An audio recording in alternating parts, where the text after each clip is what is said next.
We have Joe DiSano on the phone. Am I pronouncing your name correctly, sir? Joe DiSano, and let me just say, guys, I'm a fan.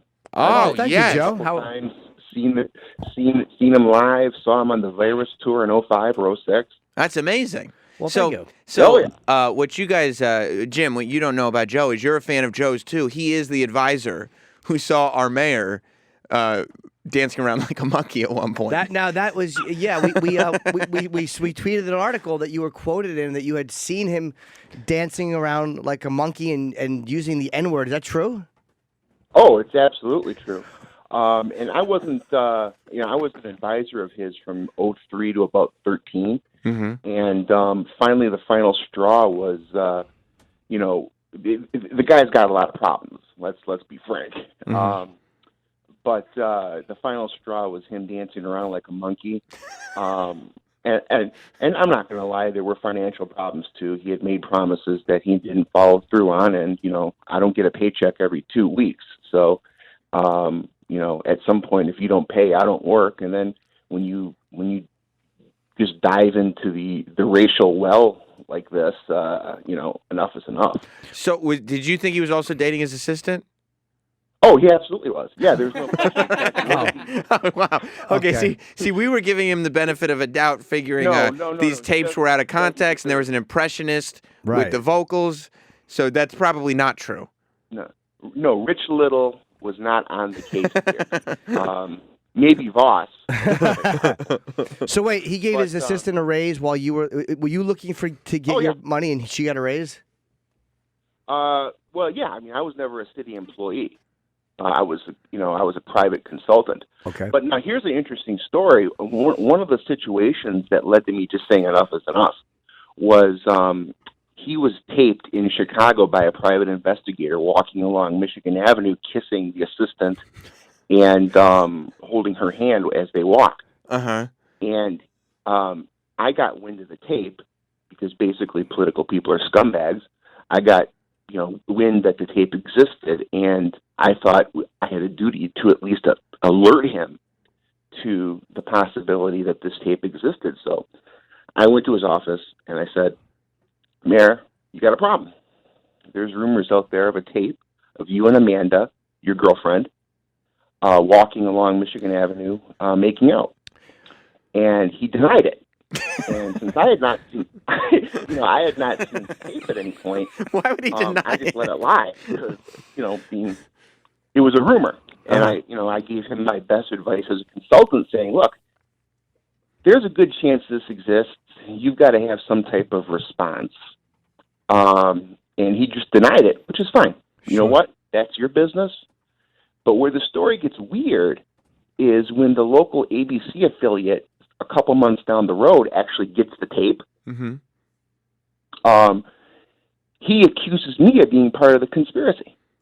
What? Wow. Yeah, this is how nuts this guy is. And it's gotten progressively worse over the years. How long has he been mayor for? He's been mayor since 2009. And Okay. I began working with him when he was on the city council in 03. He was on the council for 30 years. Okay. But I first started working with him in the 02-03 period. So what context would he use the N-word in when you were in meetings? Oh, it's quite casual with him. Right. It's kind of like hanging around Anthony, I would assume. Is he fun like Anthony, though? Anthony's a fun guy. No. Mr. Anthony has the ability to be funny. This man has no sense of humor. So he's not kidding. Anyway. He's not. This guy doesn't just have a rude sense of humor. He means it. Yeah. Oh, these tapes are a pure look into a man's dark heart. Okay. Wow. Whatever happened with the assistant? Well, I mean, there's a whole bunch of ethical problems. I mean, basically, she runs the city, in my opinion, because she could, sue him at any point for harassment. Correct. There's a huge problem here. that has been underreported, in my mind. What do you think? It's an ethical minefield. What do you think? Who do you think recorded him? Like, because the audio is so clear, it has to be in a room. There's almost no background. Yeah. It sounds like a studio. How do you think he got recorded from what you know about his schedule? One, everyone records him. There are more tapes out there. Oh no! Damn. Yeah, everyone records him. Everyone's just sitting there running tape on him wherever he goes, and he still just runs off at the mouth. I'm assuming that he records everything. He's very Nixonian. Okay. So I'm assuming that when I go into the room, I'm being taped. So I tape as well. Wow. But the point being is this: everyone's taping him because no one trusts him. Okay. Right, because they figure that he's taping them. He's gonna release a tape of them, so they have to tape him, so that way it's not out of context. Defend yourself. Yeah. Do you think it's possibly that somebody got a hold of this guy's own tapes? Like, Nixon's tapes did him in. No. What it is the first batch of tapes that were released before Christmas. I know who did the tape. Mm-hmm. Okay. I know who taped it and who released it. Now, when you say the first batch of tapes, you're referring to the tapes in which he refers to people that are mentally challenged as useless and talks about them living in cages? Correct. Now, I have to be very fair. I've never heard him say anything like that. Right. So that was kind of like a gut punch. You never heard him say stuff about retarded people. It was more, you heard the racial stuff, but not that.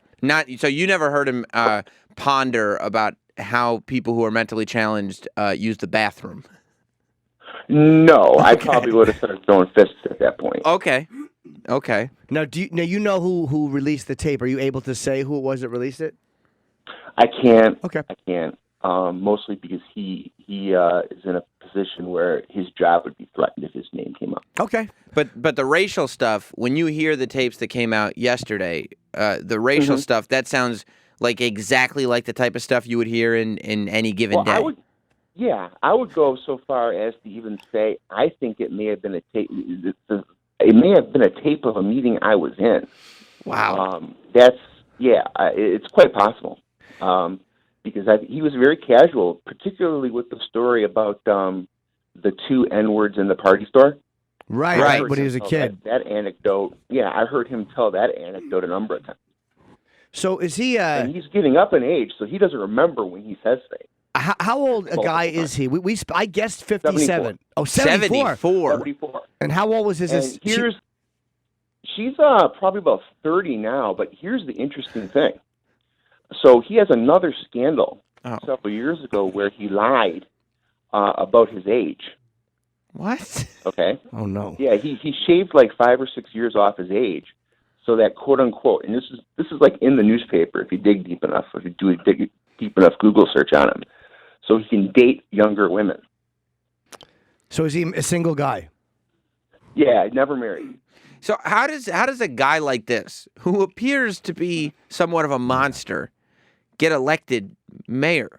Like, it doesn't sound like all these scandals just sort of popped up or all these behaviors just started happening since 2009. It sounds like a lot of this has been going on since he was on city council. Yeah, who did he run against? Jared Fogle? Not too far from the truth. Actually, he got like 85% in the last election. Oh my God! Because what you have to keep in mind is when he was on the city council, he never bore any scrutiny. He was just one of several members.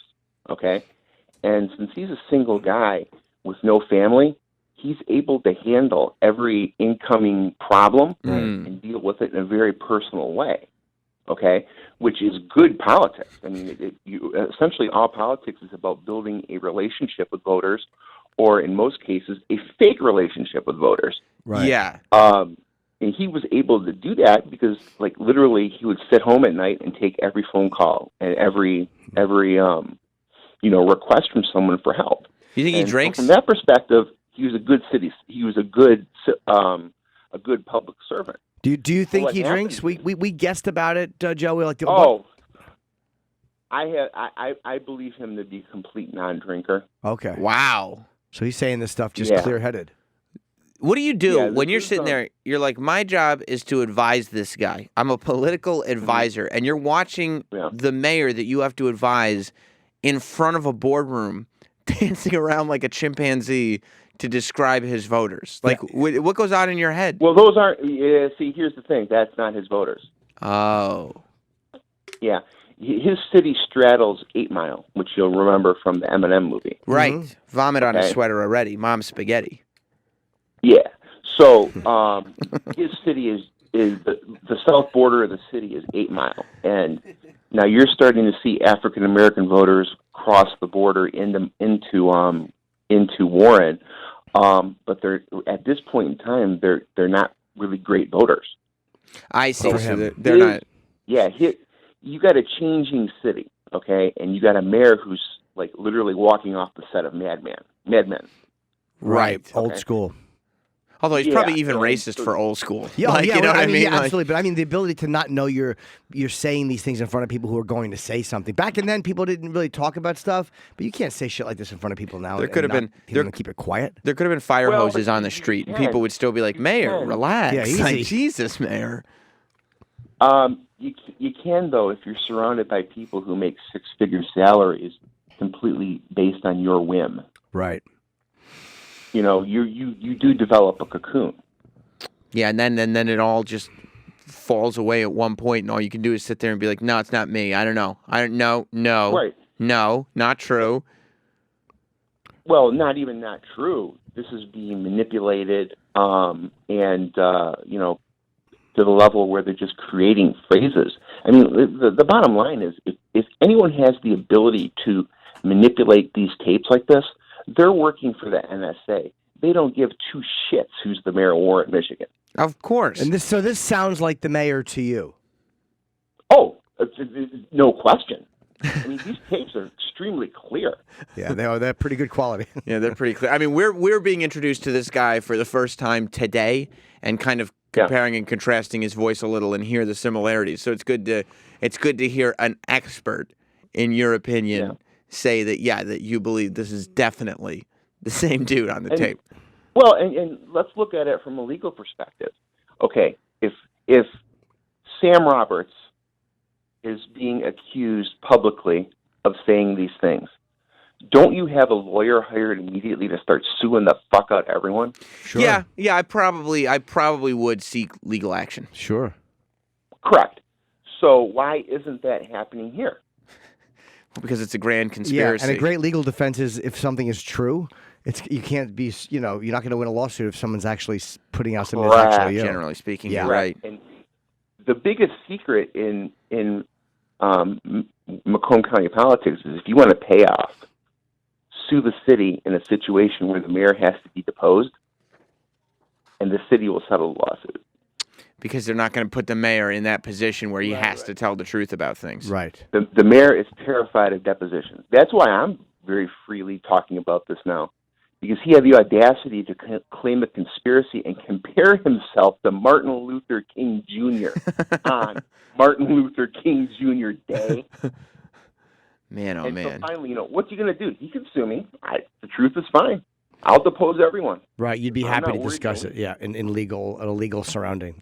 All right. Oh, beautiful. Thank you so much, man. We appreciate your candor, and we're going to keep an eye on this thing. Yeah, we appreciate you coming on, dude. Thank you so much.